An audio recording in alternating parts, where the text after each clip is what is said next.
What's going on out there? Welcome back to the channel if you're a subscriber. Welcome to the channel if you're new here. Today we're going to be having a little bit of fun with Fairburn Agates, and we're going to cut one up. Yep, I said it, and I know this might trigger a few people out there. So if you're going to get triggered, just tootle on, go somewhere else. No need to be like that fella that was really mean to me in the comments section about polishing a garnet of all things. That dude told me I was childish and immature and that I needed to try gardening of all things. So just for polishing a garnet. Maybe it was his birthstone, maybe he got triggered, who knows. He must not have realized that we had buckets of those things kicking around. So anyways, today we're gonna cut a beautiful Fairburn. I hope it's gonna be a beautiful one. I got some friends coming over and yeah, they wanted me to cut a Fairburn for them. So I'm like, no guarantees, but we'll slice that thing, bring it on over. But first, I want to kind of explain cutting Fairburns from my point of view and from the point of view of a few others that I know, just a generalized point of view. And this may not be for everybody, but I wanted to kind of get into the when and wheres and hows of cutting Fairburn agates. So let's get you guys flipped around. And before we cut a beautiful agate today, let's go over these agates and see when you should and shouldn't be cutting them. All right, so you can see here I got a bunch of stuff out, and we're gonna go over this, and this is all gonna kind of explain the point that I'm gonna try and make. First and foremost though, if you're ever cutting a stone, cut it because you want to, okay? You know, but understand the value you may be increasing or decreasing by doing so. And a perfect example of that, let's start right off. I know you guys are looking at these in the background. So here's a beautiful Fairburn agate, right? This is just a gorgeous top shelfer. Most people would be happy with that. There's no reason to cut it. If you cut this, you're gonna lose value on it. It's only gonna make it worse. And basically, there's just nothing you can do to that to really make it better. You know, adding a polish or a tumble to it would just kind of kill it in most people's eyes. And it's because these things are just found naturally beautiful like they are. I mean, look at these things. That thing looks like a dang piece of candy. You know, and people that don't understand what these are, they come up and they ask, is that tumbled? Is that polished? And I say, no, I found it exactly like that. Just sitting there, perfect, you know? So at some point, you wouldn't want to do anything more to them. They're a prized gem to be found if you know anything about them. So these are just a couple examples right here of stuff that you would never want to cut. This one's a controversial one. A lot of people have said they'd cut this thing right behind the face of that, just to see what the inside looked like and just to see if it was still blue. Sorry for the shakies here, folks. But when I look at this stone, it's perfect. There's no reason to cut that. It's already a full nodule, full face on that side, and it does this cool little stand-up thing now and then, if you can get it to balance right, but I can't right now. So those are a couple gems you wouldn't really want to cut, you know, and this one as well. You're not going to gain anything by cutting that and polishing it or anything of the sort.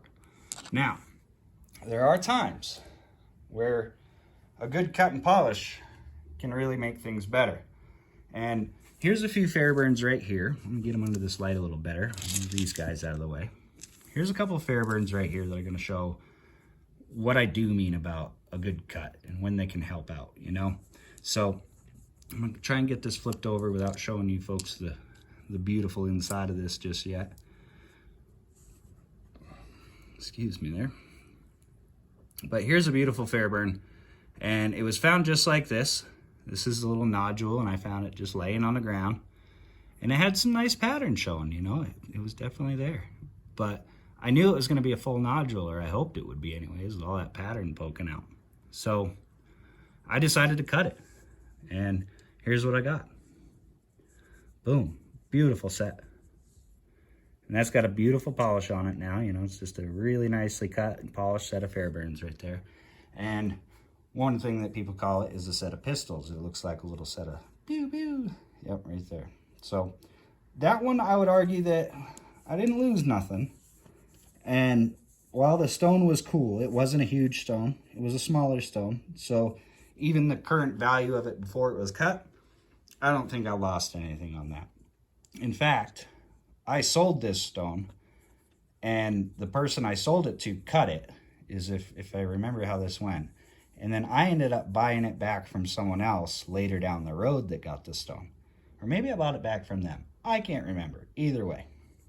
I paid more to get it back than it was worth in the beginning. And I've had a lot of people try and buy that one. So there are instances where it can really help things out. Here's another one right here. Hope I'm not too shaky for you there, folks. Let me get this one flipped around, put back together. So this was this tiny little nodule that I found. Ooh, sneak peek. This is a tiny little nodule, and as you can see, there's not really anything showing on it except for this one little window right there. Well, on the cut, it revealed a beautiful, beautiful pattern.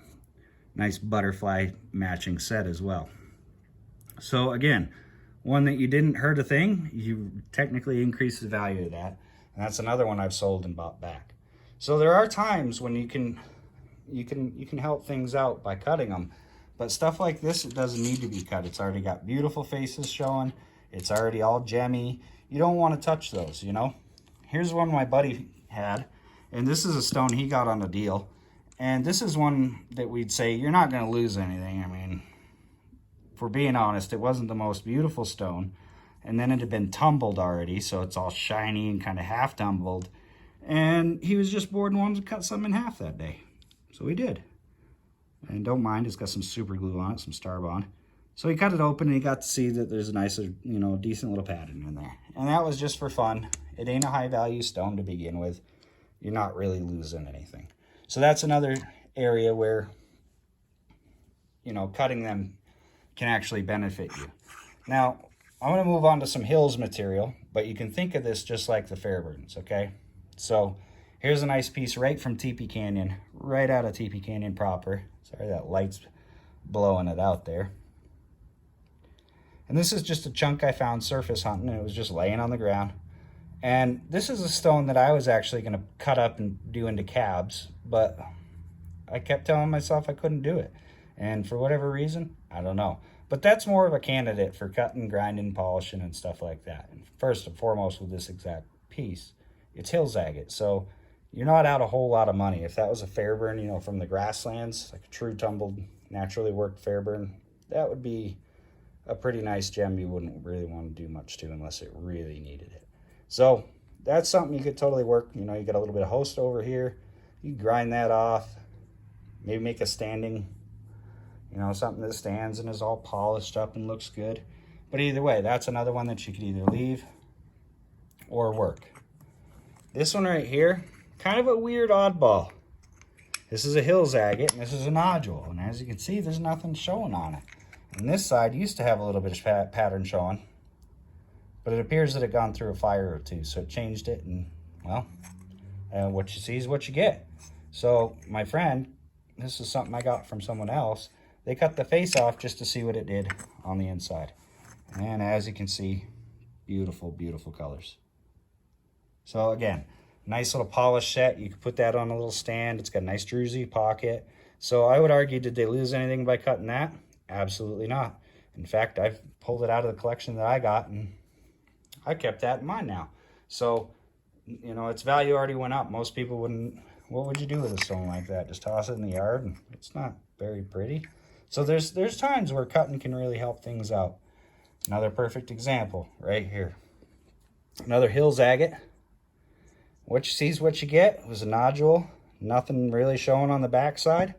And it was just kind of a quartz bomb. You know, you kind of got just a lot of quartz in there. Sorry that light's making everything really bright there. And I just wanted to see if it looked any cooler on the inside. So I took it across the saw one day. And that's what I got. So that's a hills style Fairburn. And as you can see, I didn't lose nothing. I put a polish on it. You know, went from a dud to a stud. At least has something in there. Neat little pattern. Kind of looks like a bird. I don't know. But yeah, that's another one that didn't get hurt that much by cutting. And finally, here's another one right here. This one right here. Nothing. Just kind of a quartz bomb, hills agate. Didn't have a whole lot going for it. And when I cut it open, it had a decent butterfly pattern and a little bit of amethyst tone in the center. So, I mean, did I lose anything on that? Not really. Did I gain much? Meh, a little bit. You know, it's not the most attractive agate, but it would still display nicely on a shelf as a specimen.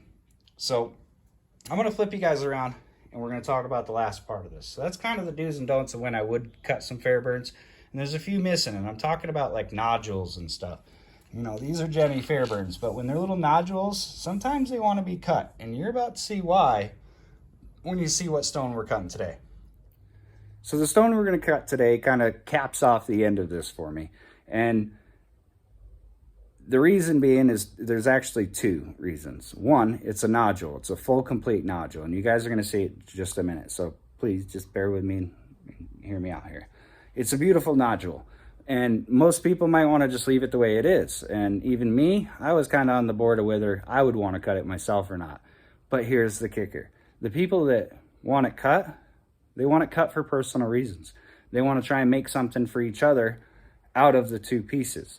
So at that point, the value of the stone really means nothing when it has its own personal value or sentimental values to the people that own it. So don't let the money always be the indicator, you know, the value. Obviously, don't go chopping up a super agate if you know you're doing it. If you don't know you're doing it, figure out what you got in your hand first. Look at the value and then decide from there what you want to do with it. You know, maybe you change your mind, go, oh wow, I didn't realize that was worth so much. You know, some of them gems I just showed you on the table, I can flip you back around right here for just a quick second. I can give you a little bit of value here on some of this stuff. So this stone, this blue egg right here, this blue Fairburn, that's close to about right now a standing $2,000 value. That's what's into that stone right now. This one, as most of you know, I just gave a ½ ounce of gold nuggets, choice gold nuggets, so way above spot value. So I gave about $12.50 to get that back, and a lot of people would say I did good. This stone right here, I sold it for, I think it was $300, $350, and I bought it back for somewhere around that, probably $350, $400. These two right here, same story. Sold them both for around $350, and I think I bought them both back for just under $400. So you wouldn't really want to go cutting those kind of stones because you're just there's nothing you could do to those to make them better. These stones right here, they started out as kind of, you know, they weren't showing much. But even stuff like this little gem right here, no need to cut that. You could though, these smaller ones, if you were looking to make jewelry or something, you know what I mean? But even that one, that's a pretty nice little stone. That could go, you know, upwards of $100 or something. You never know. So you kind of got to know what you got before you start just slicing and dicing, so to say, on just about anything. So with that said, this stone that we're about to cut today is more of a sentimental value than it is anything. These people aren't worried about the value that they could be increasing or decreasing possibly by cutting the stone. The other thing you have to worry about when you're cutting a stone is what's the stone going to do? Is it going to break? Is it going to fracture? You know, is the cut going to go crooked? You never know. There's a multitude of things that can go wrong when you're cutting a stone. Is it going to look good? Are you going to cut it the right direction? Is it going to have a nice pattern? Is it just going to be an ugly, stupid looking agate inside, all like filled with ugly colors or something? You just never know. But you always dream for those candy colors when you are cutting, and that's what we're going to be doing today. So with that said, let's get you guys flipped around and let's check this last nugget out. This is going to be a full Fairburn nodule, and it's got eyes all over it, and it's got hail damage and frog skin. And like I said, this might not be everybody's cup of tea. Some of you out there may not want to be cutting an agate like this, but we're going to do it anyways. So let's get you turned around and check this thing out. All right, so here it is. This is the stone that we're going to be cutting today. And I got my friends here. They're in the background, just listening along, waiting to see what's inside this beautiful stone. And like I said, folks, this might be a stone some people wouldn't cut. Some people would love it just the way it is, but some of us are just curious and we got to see inside.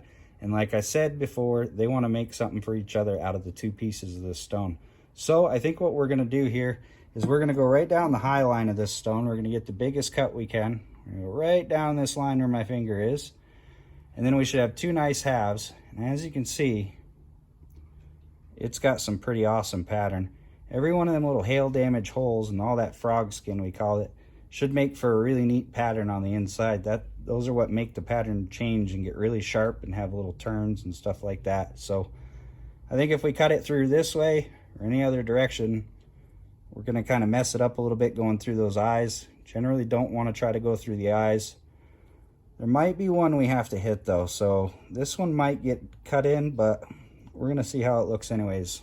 They're stoked to see what's inside, and now I'm just itching to get her cut open and see what's in there. So we'll get you guys set up, get this thing across the saw, see what's inside. Hope for a good one. All right, here we go. Let's get this thing sliced. I just got to figure out how I want to hold it here. Make sure I got you guys zoomed in pretty good. You probably won't be able to see me holding it, but we'll just do a quick time lapse of the cut. And then I'll show them first, and you folks will get to see it second. So here we go. Hope for a good cut.